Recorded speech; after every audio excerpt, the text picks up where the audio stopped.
Today I want to talk about Trey Sermon and all that's coming up after the bump. Don't be cornering me. Hold up. Time. You gotta help me with that corner shit.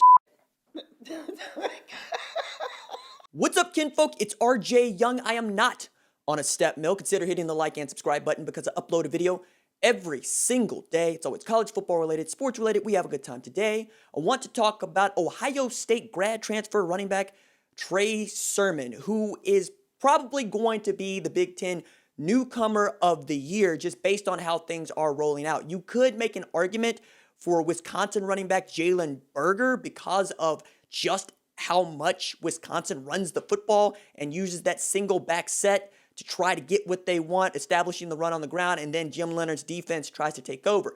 However, with Trey Sermon coming in at Ohio State, we expect that Ohio State offense to operate on all 8 cylinders when they go passing, right? Garrett Wilson had 30 catches for 432 yards. You get Julian Fleming, who's the number 1 wide receiver in the 2020 class. You get Jackson Smith-Njigba. You get Mookie Cooper. And you get, of course, Chris Olave. And what they needed was an outstanding tailback, especially after Master Teague went down with a blown Achilles on the first day of spring practice just before the coronavirus shut down everything. And then not too long after that, Trey Sermon announces that he is grad transferring from the University of Oklahoma to Ohio State. The last time that Trey Sermon was in Columbus, he was rushed for like 62 yards in a 31-16 win for Oklahoma against the Buckeyes. And now he's going to get to do some damage on behalf of the Buckeyes. And this is one of the most outstanding tailbacks that doesn't get enough shine, right? Oklahoma essentially ran a 2-back set in 2018 and 2019 with Kennedy Brooks and Sermon. Kennedy Brooks established run. Trey Sermon was the closer, and he had a breakout season in 2017. He's rushed for nearly 1,000 yards in back-to-back years, and he has over 2,000 yards rushing in 3 seasons as a tailback at Oklahoma with 25 touchdowns. He's also got over 360 yards receiving and like 30 catches, right? So he can do whatever you want him to do in the backfield. And because you don't have a Master Teague who is going to be ready right away, and you have a Marcus Crowley who's coming back from injury, you're really going to need Trey Sermon to be your day one starter. But with the college football season being pushed back, with Ohio State not starting the season until September, you still get a little more time to get Master Teague healthy so that he can come in and help you out because you're going to need a spellback back there. However, we know that if anybody will feed the running back, it's Ohio State. Last year, J.K. Dobbins carried the ball 301 times for just over 2,000 yards rushing in an offense where they really did not have to toss the ball around a whole lot. And that might change this year depending on how Ryan Day feels about Trey Sermon and more particularly the depth at running back. But I expect Trey Sermon to be the day one starter and to have an outstanding year. And he's looking to double his output maybe because he is doubling his number. He wore number 4 at Oklahoma. He's wearing number 8 at Ohio State. And I'm interested to see how that goes because, 8 means a lot of different things to a lot of different people.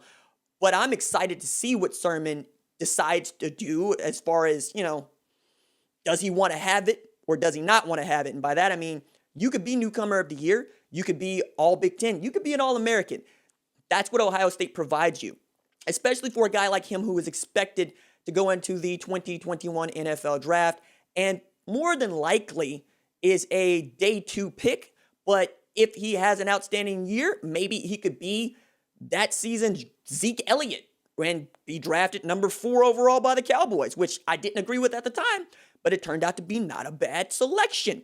So Sermon especially is one to look out for. Jalen Berger, who I mentioned, because he is going to follow in the footsteps of one of the better tailbacks that we've ever seen, not just in Wisconsin, but all time, in Jonathan Taylor. I don't know why that blanked on me, but Jonathan Taylor had one of the most outstanding careers that we've seen for a tailback, and a lot of that is because Paul Chryst made a habit of just feeding him the rock, and he showed you what he was capable of, even looking pretty good against a vaunted Ohio State defense. This is an Ohio State defense that was among the top 10 in total defense and was outstanding with Chase Young at defensive end.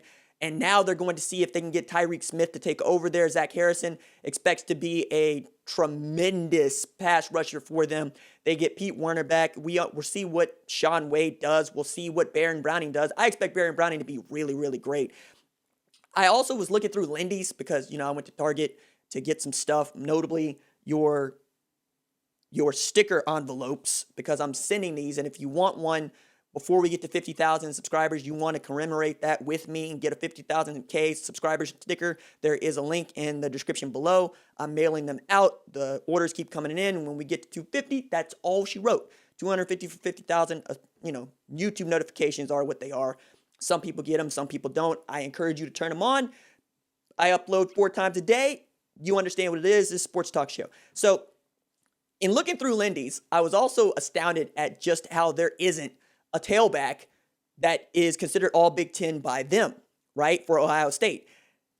I really am interested to see how this continues to go, right, because I'm just going to slot an Ohio State tailback, an Ohio State wide receiver, and like 2 or 3 Ohio State offensive linemen into that all Big Ten situation, because I just think that they're going to be that cold year in and year out, based mostly on their recruiting, but also on what they return. I mean, they also get an opportunity to start Paris Johnson if that's what they want. They don't have to, but they can. And in this real interesting year where we're going to see mostly conference-only schedules, I truly expect Ohio State to run roughshod through the Big Ten, with perhaps Penn State giving them the most trouble. Maybe Michigan can figure it out, but with a new quarterback, that's a tough ask. And you're going to need Jim Harbaugh to start showing receipts if he hasn't already. But that's the other part of this that's interesting. You could have 7 players on both sides of the ball for Ohio State make all Big Ten. And in this year, where conference championships are going to mean more than they have meant in quite literally 70 years, we're going to be paying attention to not just did you win, but did you win with an abundance of style points? And because the statistics are just not going to be as gargantuan as they would be in a regular season where the national champion is going to play 15 games, expect the per game averages to really be the things that people hold up against each other, and how good we think that each one of these teams is based on their talent available. Not being able to match up with other teams across the nation is also going to make it really difficult to evaluate which one of these teams make the college football playoff, as I said in a previous upload that you can take a look at. Right there. So knowing all of that, I know that Sermon would love to be able to average 100 yards rushing per game. It's a heavy ask, but if he gets 4 to 7, I could just as easily see him being all Big Ten first team and all Big Ten newcomer of the year. Again, we'll just see what Jalen Berger does, but my goodness, Trey Sermon, I'm excited to see what he looks like in the scarlet and gray. All right, that's it for me. Deuces.